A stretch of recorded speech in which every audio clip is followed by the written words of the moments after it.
This is Joy News Prime. Hello there, welcome to Joy News Prime here on Joy News on Multi TV and also on ABN TV across Europe. My name is Gifty Amdwapia. Ahead in the bulletin tonight, Deputy Energy Minister says the country should begin to see an improvement in electricity supply situation by the middle of the year as government's plans begin to impact. The police has vowed to use all legal means to stop a planned demonstration on Independence Day to protest the worsening energy crisis. Also, Nima police arrest more suspects in mob assault on a man accused of being a homosexual. The assault victim has meanwhile denied being gay. Police deny reports that they failed to present suspected pirates to court due to lack of fuel. Those are the top stories. We'll bring you the details shortly. Please stay with us.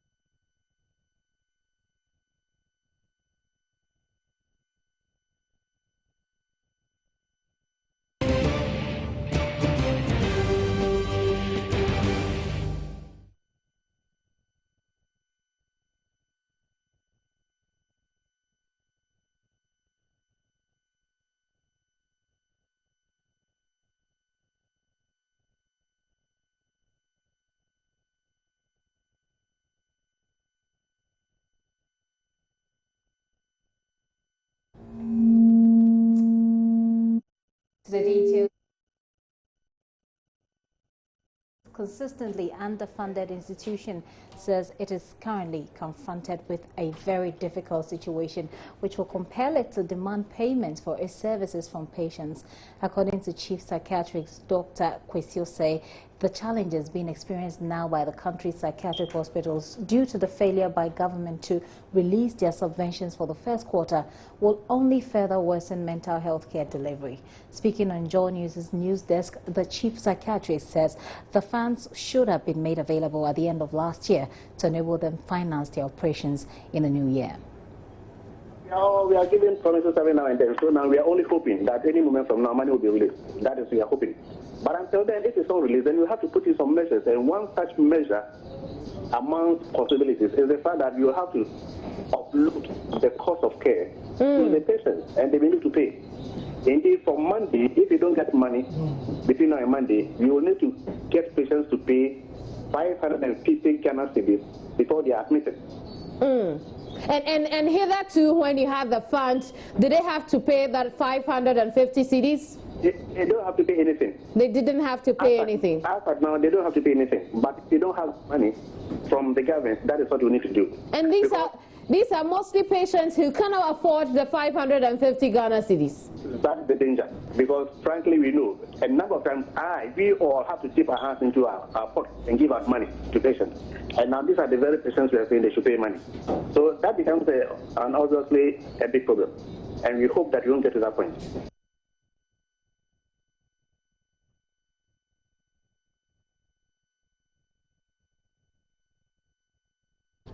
Meanwhile, Basic Needs, a non-governmental organization concerned with the needs of mental health, is blaming the concentration of mental health facilities in just two regions of the country for their current sorry state.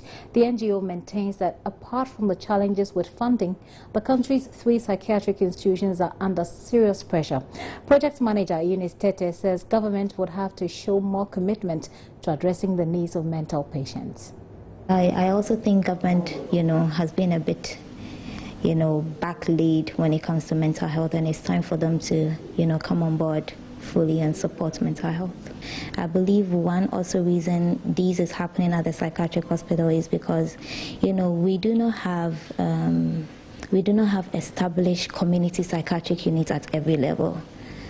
And so it's like everybody wants to come to the psychiatric hospital, but if you're able to decentralize mental health where we have community psychiatric unit or we have psychiatric unit at every hospital, every district, every community, I believe the load on the psychiatric hospitals would come down and we wouldn't have, this issue. If we have mental health incorporated in the basic, the primary health care, it's just like having malaria. You go to the hospital, you'll be treated. It's not going to be like you having a different kind of illness and then you have to go to a specialized hospital. It's just like going to a normal hospital. Still on health, nurses and midwives at the Tamale Teaching Hospital have embarked on a strike to demand better working conditions. Now, the health personnel say they have been unfairly treated by management of the hospital in the allocation of accommodation facilities. They say several attempts to get management to address the issue have been unsuccessful, and they are demanding that accommodation facilities allocated solely for nurses be returned to them. Spokesperson for the aggrieved nurses and midwives, Musa Salifu, spoke to Joy News. We have withdrawn our services and it has to do with accommodation. We have had a long battle since last year on this accommodation, and what just triggered this current action is that our estate manager has gone to evict or barricade the houses of 2 nurses. In fact, we asked that the initial agreement we had with the chief executive was that, like I said before, accommodation policy committee was formed. They finished their work. They should bring out the policy and put in place the allocation committee so that the allocation committee will start allocating houses to staff who are in need of it. Public Relations Officer of the hospital, Ms. Bao Mohammed, said management is prepared to engage the workers in a dialogue to get the issues resolved. He bemoaned the lack of respect for procedure, saying his outfit was only given a 24-hour notice about the impending strike. Management, having received the concerns of the nurses in less than 24 hours, which notice is so short that management couldn't do anything. But management has been very proactive in responding to the issues by inviting the leadership of the nurses to a dialogue, and very soon we hope this thing will be a thing of the past. But management has no intention, I want to state once again, that management has no intention whatsoever to discriminate against any group of people within the hospital, be it nurses or non-nurses or other workers or employees of Tamale Teaching Hospital. Deputy Minister for Energy John Jinapor expects Ghanaians to start feeling the impact of government's new energy initiatives from the second quarter of this year. The initiatives have been adopted in response to the crippling energy crisis the country has been grappling with for almost 3 years. Launching the first Ghana Renewable Energy Fair in Accra, Mr. Jinapor urged Ghanaians to bear with governments while it tackles the crisis, and also encouraged every home to conserve energy. Aisha Ibrahim spoke with John Jinapor after the event. So far, we've made quite some significant progress with the emergency badges. We believe that that is the short-term measure. In addition to that, we are working to restart some of the plants that are down. Some of them are broken down, some are due for regular maintenance. And so if you're able to bring those ones back, it then reduces the problem. If the power badges also come in, it further reduces the problem. And so we believe that given this mix that we are pursuing as a two-pronged approach, we are confident that we'll deal with the challenges in the short term. And so all things being equal, when are we likely to get out of this situation? We have quite some projections and they are varied. And so I would plead with you to give me some time. I can give you all the projections, each plant, and when we anticipate that we are going to have it. But we are determined to work within the first and second quarter of the year. But in Parliament the last time I heard you say that by the first quarter of this year, we're already getting to March next month. Are we sure we can get that projection right? Indeed, if you do the total installation, we shouldn't even have a deficit, except that through force majeure and other challenges, some of the plants go down. And so we hope to bring them back. Sometimes the timelines elapse because of unforeseen occurrences. For instance, the drying up of the dam is a major setback. The West African gas pipeline could be a major setback. But we are working around all that, and we are confident that we'll deal with the challenge.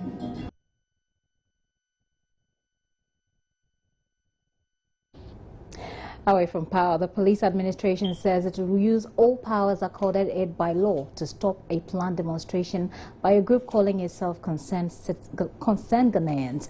The group has notified the police about its planned demonstration on March 6th to protest the insane power crisis that has hit the country.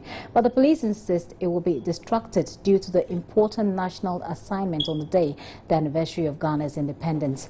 In a statement signed by Efia Tenge of the Greater Accra Police Public Affairs Unit, the police administration said it has duly communicated to the group the inability of the police to offer protection when the demonstration is held on March 6. With all the explanation given, the group has refused to consider a postponement and has deliberately decided to take the law into their own hands to act otherwise. The statement said, inasmuch as the police respects the constitutional and fundamental human right of every individual and group of persons regarding the holding of special events, the collective decision of any group should, however, fall in line with the Public Order Act 1994, Act 491, which explicitly spells out the modalities and proper conduct of any such event. The statement adds, as such, any attempt by any group of persons to demonstrate on the said date, which is likely to jeopardize the grand celebration of the 58th anniversary of the country, will not be countenanced. The statement, however, concludes that the police is prepared to give the group maximum protection and security if it decides to postpone the demonstration.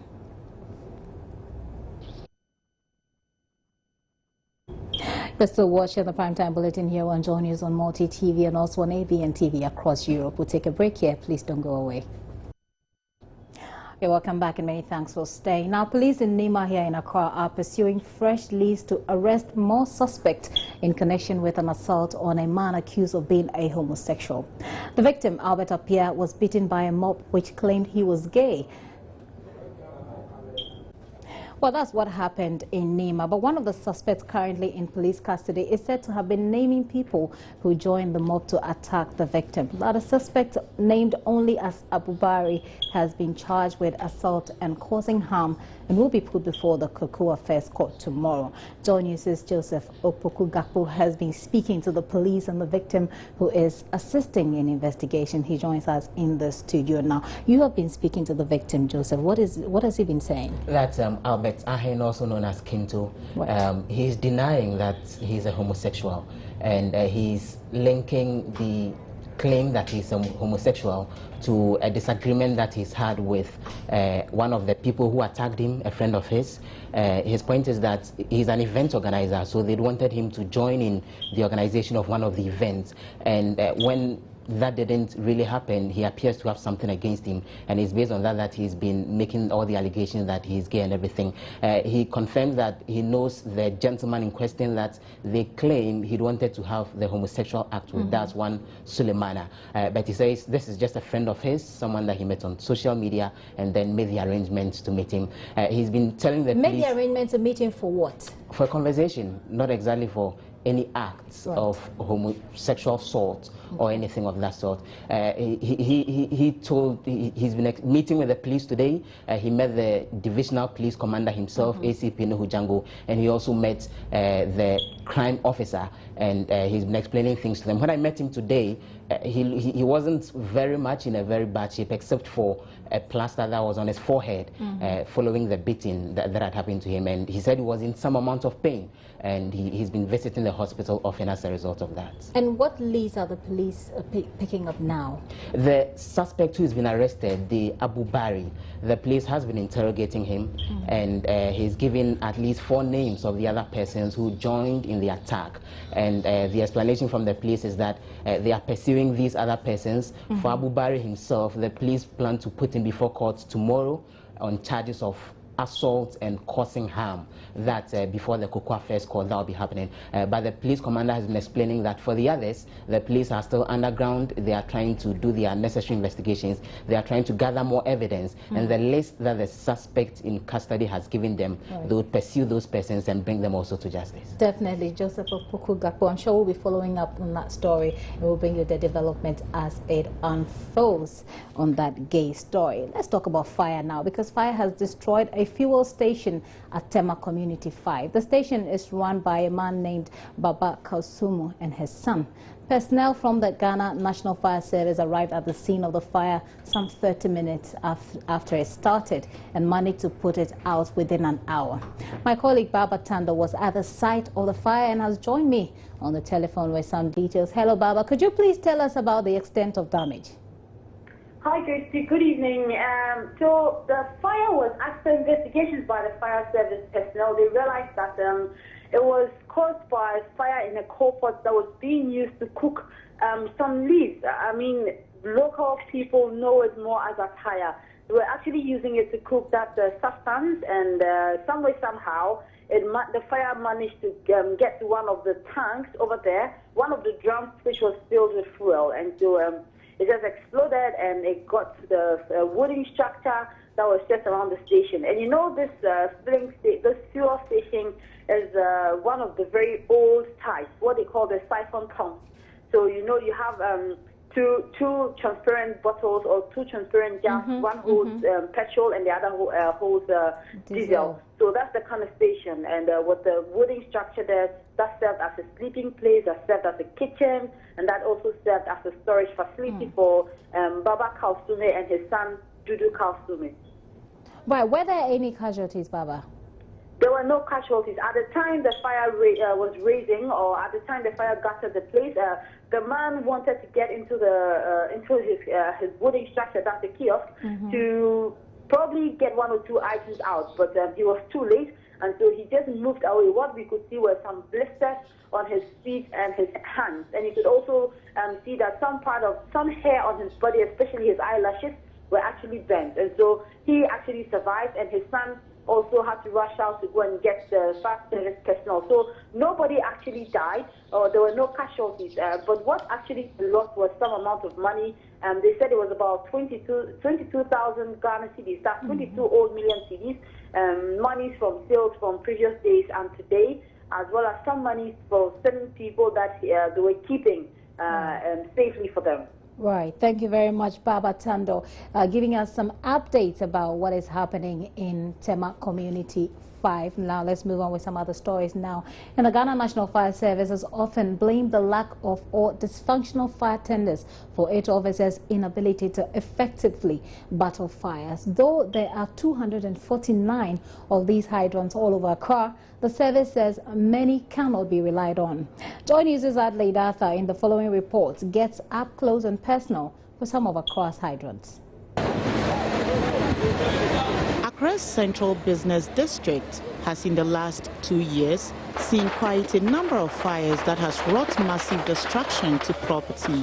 In almost all the cases, it took firefighters several water tankers over several hours to bring the fire under control. A report by the Ghana National Fire Service, however, says there are at least 3 fire hydrants at Yokanshi Market, the heart of the Central Business District, which in good working order could have helped bring the fire under control a lot faster. It was very difficult identifying this particular fire hydrant because this is a very busy place, a commercial center where people are doing business, buying and selling. But this particular fire hydrant has been encroached on by traders. There is also one fire hydrant in front of the Fire Metro office in the market area. Officers here tell me the hydrant is active and has been serviced twice in the past year. Their main problem, however, is the dumping of refuse in them. The industrial area in Accra also recorded some outbreaks, with the most recent being the Melcom warehouse in January this year.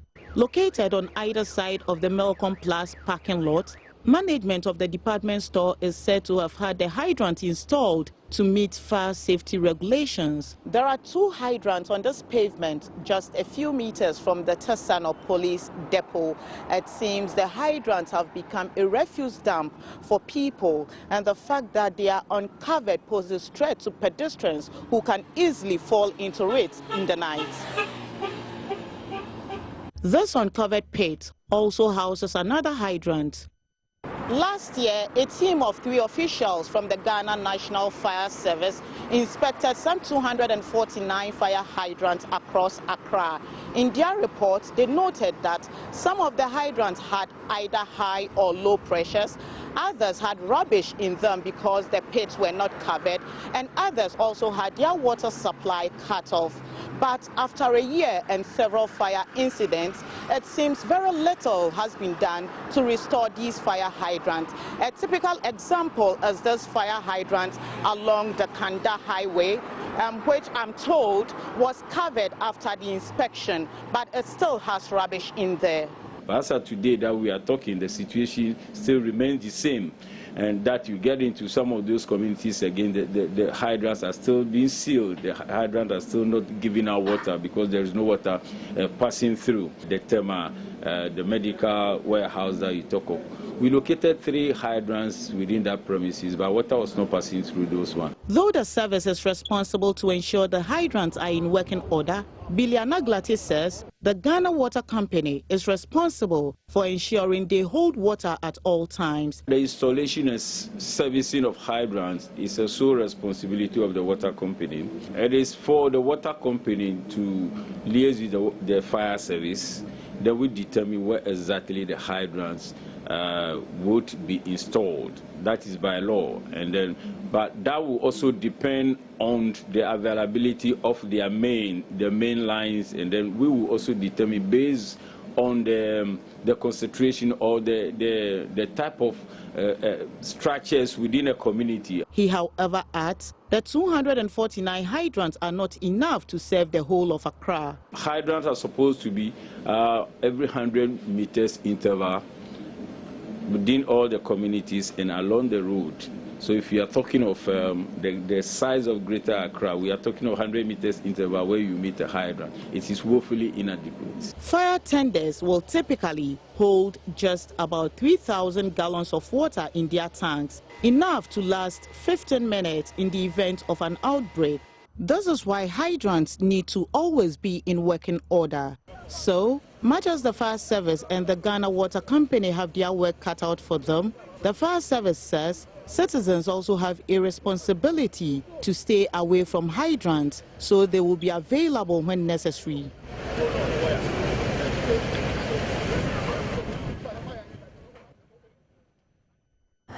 Well, it was distressful. That's how the family of a former student of the Keta Senior High School described their long battle for their son's official transcript. The school authorities refused to hand over the transcript, accusing their former student of misconduct. As I report in the standoff, it prompted a legal practitioner to caution school authorities against abuse of power.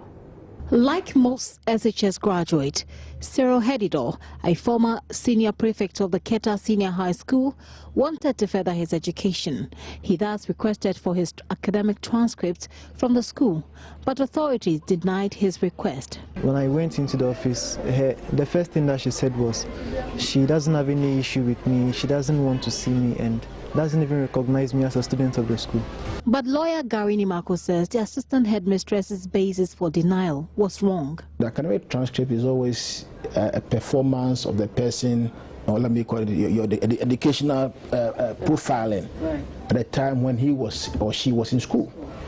Now, the transcript is something the person is entitled to it as of right. Therefore, it's a matter of right. So the question of knowing the student or not knowing the student cannot be a condition precedent for releasing the transcript. Attempts by other interested parties were not enough to secure Cyril his transcripts. His father, Gershon Vigbedo, a physically challenged teacher at the Monome DA Basic School, spent 3 months traveling to and from Keta Senior High School to follow up on his son's transcripts. His efforts, though, were unsuccessful as he spent several hours without getting audience with school authorities. Even the son was not sacked or dismissed for his misbehavior at the school. Our attempts to verify the various accounts of this story were equally unsuccessful, sometimes ending in confrontations. The headmaster DK Sedanu Kwao would not speak on record, and so would all other officials involved in the matter, including the assistant headmistress Enyonam Tay. At the end of it all, though, Cyril got his transcript after a supposed intervention from Accra. His transcript, however, came after a written apology to the assistant headmistress and a public apology rendered before the entire school. Lawyer Nimako sounds a word of caution to duty bearers to execute their duties within the confines of the Constitution. He also challenges persons who are subject of abuse to gather courage and seek legal interpretation. Cyril, who scored 2,000 out of 2,400 in the SAT exams, is confident he will get to continue his education, although he has missed out on some deadlines and suffered emotionally. Gifty Andopia, Joy News, Keta, Volta region. Residents of Jalov, a community at Santa Maria here in Accra, are demanding immediate government intervention to prevent any further loss of life when the rainy season sets in this year. The residents in their hundreds complain the area suffers severe flooding each time it rains because of a broken bridge in the community. 3 residents are said to have died last year's floods, and they fear there may be more unless government intervenes. Joy News' Latif Idris visited the community and has filed the following report. Not only has flooding become an annual ritual in this community, residents here tell me lives are lost anytime there are floods. And as the raining season draws closer, residents here fear the worst could happen again. From Santa Maria Blue Kiosk to here, people have been dying. Okay. And also, when it's rain like this, you cannot do what? You cannot go out or do anything. You see, and as you can see, it's very, very dangerous. Saturday be and Sunito and Kawarishim. Until Dama Komasupa said, Medanyamiasi, Samaba, Mamma Shanaqua, Mamma Diara, Namosha Mayan, Niasia Kagana. And yes, I Abawi, Ebemusan, yo, Madamasi. What my mother here just said is that 3 years ago, the same flooding took place, and she's saying that 2 people died. And about a week ago or so, someone almost fell into this ditch here, and she's appealing to government to do something about the road. And she's threatening that if nothing is done, come 2016, they will advise themselves when it comes to elections. The bridge has been in this deplorable state since 2006, and the Member of Parliament for Ablekuma North constituency, Justice Joe Appiah, who has been in office since 2008, tells me efforts to get Urban Roads Department to repair the road and the bridge has not yielded any result. It's really very sad, and it's getting worse to worse. I mean, it started last 2 years, and I've been complaining a lot to the Urban Roads. Anytime I go to Urban Roads, I just call them, and there's no response. I want the whole Ghana, including His Excellency the President, to see what is happening in the community.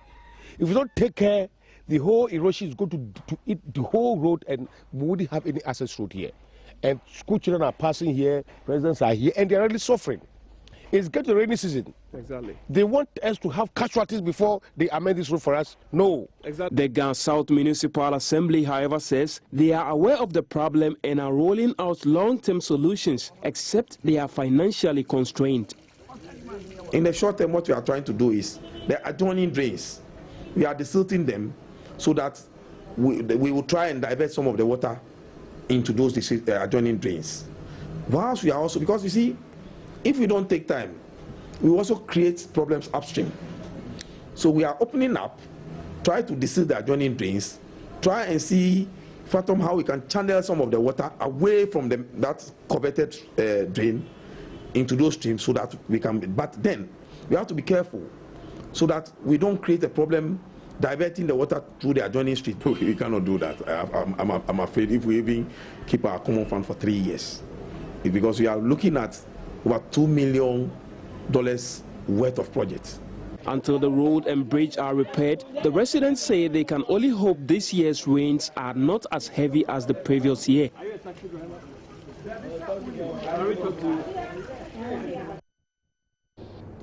Arithmetic is clearly one of the most dreaded subjects. The mention of it alone creates panic for pupils and students. Now, mathematicians have, however, blamed this anxiety on the way the subject is taught, maintaining that students will come to love maths if a more friendly approach is adopted by teachers. Bibi Baidewa Afo visited a typical math class in a school here in Accra to see how teachers are approaching the subject. 2 into brackets 3x plus 1 equals 5 into brackets x plus 1. This might seem scary and very strange to those who have a phobia for math, but to lovers of the subject, it is just a matter of principle and everyday practice. Pupils' fundamental stage of learning from the primary level have certain misconceptions which become reinforced over the years, culminating in poor grades in the subject. Thomas Aziabu, a JHS 3 teacher at Accra Newtown Experimental, says critical tackling of the subject is key. It depends on how I handle the subjects. Well, the child may not be good, but you must create the interest in the classroom. When you are teaching the subject, you must make sure the last person is involved. When you are teaching maths, you need not raise the kid. You only use the kid maybe if you've given them homework. He has not done it. But when you are teaching, never, because of people have been using the cane whilst they are teaching, that is why they are afraid. Most of the students are said to be unable to work out basic calculations, which in turn has been attributed to their inability to grasp the basic mathematical principles. The child should know addition before knowing multiplication, and then from multiplication to division. So you don't just jump into division. Every child must be well versed in the times table. Math is not supposed to be scary. Math is for everybody. It's not a preserve for some people. Despite the new methods developed by teachers using scenarios in everyday activities, some pupils say they still don't get it. I don't understand it. If they are teaching it, I will not understand. Sometimes I'll be taking with my friends and they will be teaching me, but still I will not understand. That's why I don't like, and it's difficult for me. When teacher puts maths on the, write something on the board and it is maths, I don't feel like working it out because I feel like it's very difficult. There are others, though, who are mathematically inclined and so don't suffer the anxieties of their colleagues. Well, mathematics is one type of interesting subject, because it gets you involved with the environment, it helps you in your calculations and a lot of things. Maths is a subject that I like best, and if you want to be good in mathematics, you have to practice. You have to know your timetable, the properties, the methods, and always practice, because we know that practice makes man perfect. Maybe these two would have a thing or two to share with their colleagues about conquering the much dreaded math.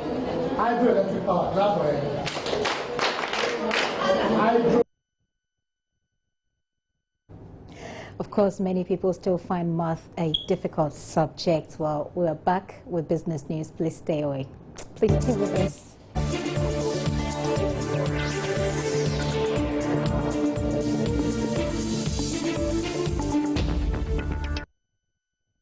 You're welcome back. Let's do some business now. And Ghana is now hoping to secure a program with the International Monetary Fund not later than April this year instead of the March date earlier announced. Head of the country's team negotiating with the fund, Dr. Kwesi Botry, who is also the chairman of the National Development Planning Commission, disclosed this when the Presidential Advisory Group on the Economy met for the first time this year to deliberate on development in the economy. He also revealed that government has resolved outstanding issues with the IMF, paving way for a bailout not later than April when the IMF Executive Board meet. It reviewed the implementation of the 2015 budget and how it consolidates the gains so far made. Other issues that came up are the bloated government payroll, the need for government to cut down on expenditure and ensure good fiscal discipline. The group also discussed extensively the impact of the world market price of crude oil on the Ghanaian economy. The issue of payroll management also came up. Other discussions were on the Interministerial Committee on Payroll, with a recommendation that the action plan is presented to Cabinet for consideration in the next few days.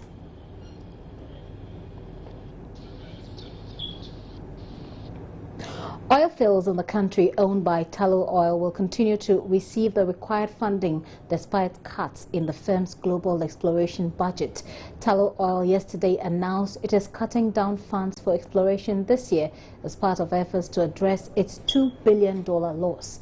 But the oil firm was quick to add that its Ghana operations could enjoy more funding for this year. For instance, out of $1.9 billion it is planning to spend this year, the $1.3 billion will be coming to Ghana because of the critical role the country plays in its operations.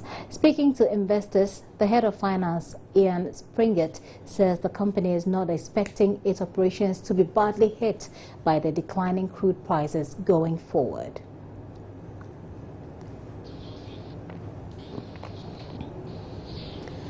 Now, managers of gift shops have expressed disappointment over poor sales just 2 days to Valentine's Day. Although they're hopeful the day itself will offer some boom, they contend the last year was a lot better. Valentine's Day, celebrated on the 14th of February every year, is a day to show love to one another. Giving in our part of the world is one way people show love. Distribution of all manner of love gifts is common and presents a great opportunity for many businesses to cash in. But businesses contend they are yet to experience the boom in the market for Valentine's Day. Compared to the previous years, we used to sell a lot. I don't know why, but then all I can say is things have changed a lot. This is very living compared to 2 years ago, 3 years ago, when we used to sell a lot. We used to sell our gelatos and sell wines, sell our pastries, juice. I mean, we couldn't even get time for ourselves. For now, I've had like close to 10 orders. Yeah, and I'm already, close to 10 orders already. Yeah. But are you really feeling the Valentine's Day, which is enough? I'm not, because I've looked around and the hype is not there. You don't see people so enthused. Even with the little advertising I'm doing, you're actually virtually coercing people and convincing them to get gifts, which is not, the norm as compared to, previous, Valentine celebrations that I have, experienced. Yeah. For Duval Gift Shop, although fully stocked for the day, the use of social media in particular to show love, they say, has slowed down their business.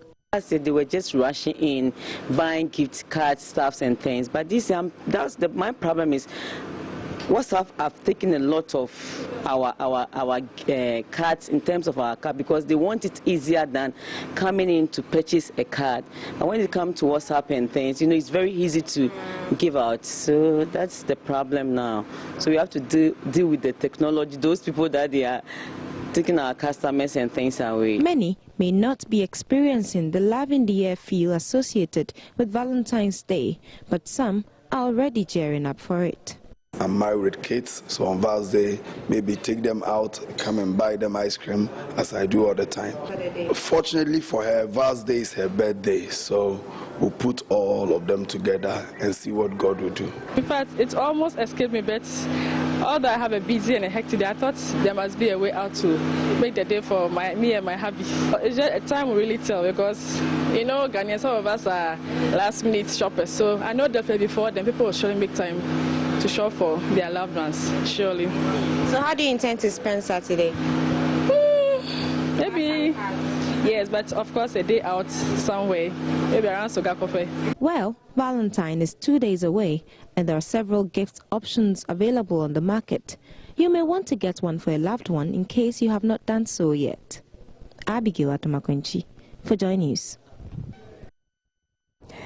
The governor of the Bank of England says inflation in the UK could temporarily turn negative in the spring because of falling oil prices. Launching the bank's inflation report, Mark Carney added that prices are likely to rebound around the turn of the year. So this did not mean the economy had entered deflation. He says if low inflation persisted, the bank could cut rates further. Inflation stands at 0.5%, the joint lowest level on record. And that's it for business news.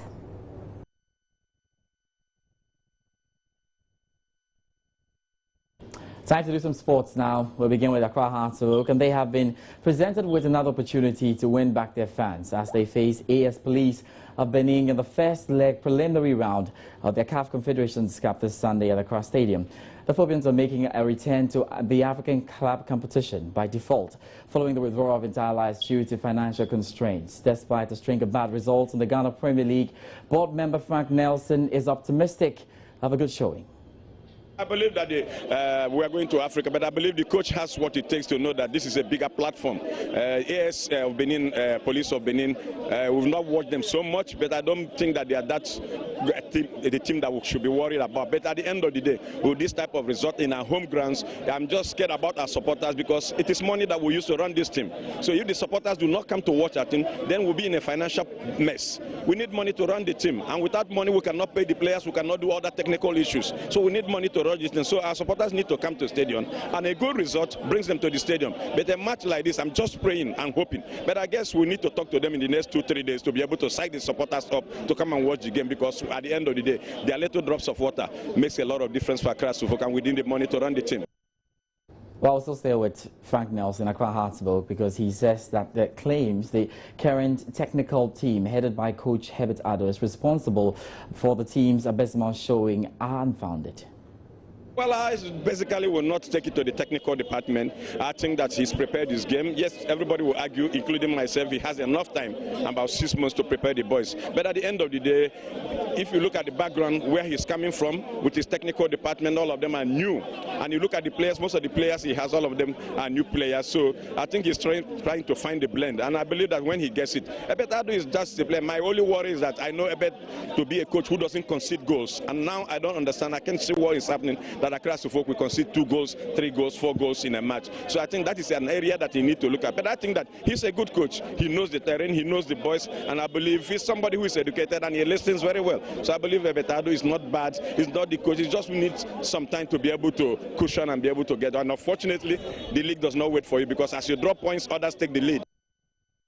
Away from the gloom, there's some bright sports settling in Accra Hearts of Oak, and striker Gilbert Fiamenyo, who is currently leading the Ghana Premier League goal-scoring chart with 5 goals from 7 matches, has been speaking to Joy Sports about his motivation.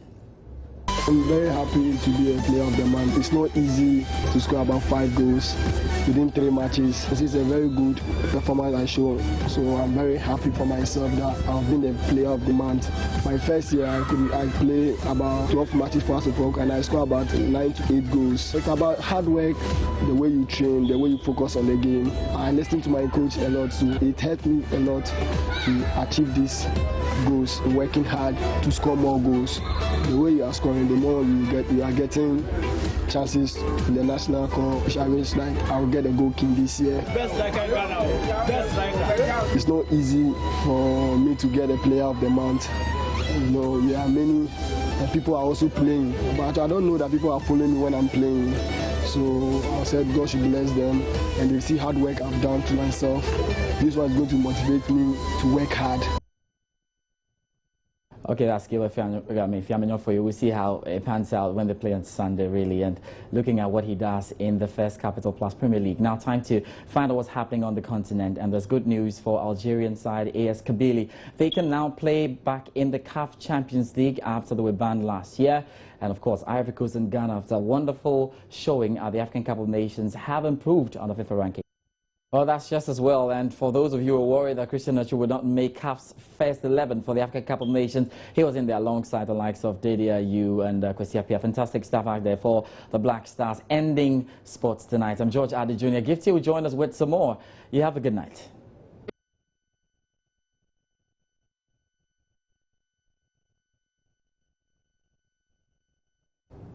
Now, did the Ghana Police Service fail to deliver a group of suspected pirates to court for trial because police vehicles had no fuel in them? According to the Interior Minister, the answer is not that straightforward. Mark Oyongo, reacting to media reports about the inability of the police to bring the suspected pirates to court, acknowledged that there have been problems providing fuel for police vehicles. He spoke with Eton Amsey. This matter of the IGP is here. He will just respond to it. It is not true that the issue was fuel. The issue was not fuel. And I'm happy the PRO, police PRO, also spoke to the issue. when it was made mention of this morning during the newspaper review. It's not true that they have about over 30,000 gallons of fuel in their depot, so it couldn't possibly have been the fuel. That the police, they owe, and they have paid the money. It hasn't yet hit the account of the GOIL, but the check has been issued. So far as I'm concerned, GOIL has no problem supplying fuel to the police.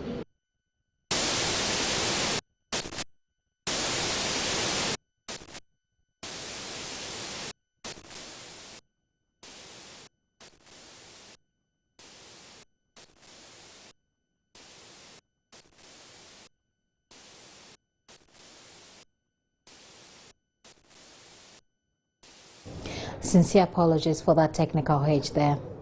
Minister of Youth and Sports Barima Osei Asare is in the news for describing questions posed to him by a journalist as, quote, useless.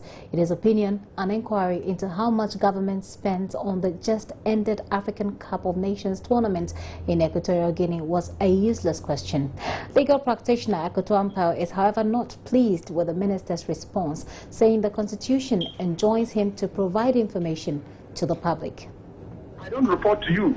I report to the Auditor General and I report to Parliament. And then when I report to them, you also get the information through those sources. So if I say I'll put out the report, I mean to, by law, who should get the report? Not you. Every journalist will get a copy of the information, just as you have already got it and it's on your desk. So it's for you to discuss it, not to call me again and ask me to repeat on your radio what I went and said in Parliament this morning. Honorable Elder, haven't you heard statements being made on the floor that later members of Parliament have come to say that they've been... Can you just take us through how much money we spent on the tournament? Did you get a copy of what I presented to Parliament? Yes, I heard that there was $4 million and 3 million Ghana cedis. So what is your problem? Why do you want me to repeat it again on your radio? You have it. You read it publicly. Everybody heard it. Why I should repeat it again? Because I don't have an obligation to come out with my budget publicly. I don't. There's no law in this country that says that. So please, if you don't know, learn how administration is done, public administration. When I listen to you on radio, I feel sad because you don't even understand how budgeting is done. And yet you all want to discuss something you don't know. That was the reaction of Minister of Youth and Sports, Barima Osei Asare, when journalists requested how much was spent on the Black Stars at the recent African Cup of Nations football tournament. Barima Osei Asare refused to disclose the budget allocation, explaining the budget report will be submitted to the appropriate authorities. He disclosed to Parliament on Wednesday that government spent about $6 million. Lawyer Akoto Ampao, a private legal practitioner, however, says the minister was out of line. The minister ought to know that he's not there as a minister in his own right. He's there as a minister for and on behalf of the people of Ghana. And indeed, the constitution of our country, in the very first article and first clause, says that the sovereignty of Ghana resides in the people of Ghana, in whose name and for whose welfare the powers of government are to be exercised in a manner consistent with the provisions of the Constitution. So the powers of government that is exercising are on behalf of the people of Ghana and for their welfare. He's not a minister for himself. So he cannot tell any Ghanaian that he has no obligation to tell us how much was spent and on what the monies were spent in the African Cup of Nations. And that's all for the bulletin. Let's take a look again at our top stories. Deputy Energy Minister says the country should begin to see an improvement in the electricity supply situation by the middle of the year as government's plans begin to impact. The police have vowed to use all legal means to stop a planned demonstration on Independence Day to protest the worsening energy crisis. Nema police has arrested more suspects in a mob assault on a man accused of being a homosexual. The assault victim has meanwhile denied being gay. Police deny reports that they failed to present suspected pirates to court due to lack of fuel. And that's it. Many thanks for your time. My name is Gifty Ando Apia, and there's more news at myjoyonline.com and multitvworld.com. Up next, though, is PM Express with Nana and Sakwal. Please stay tuned.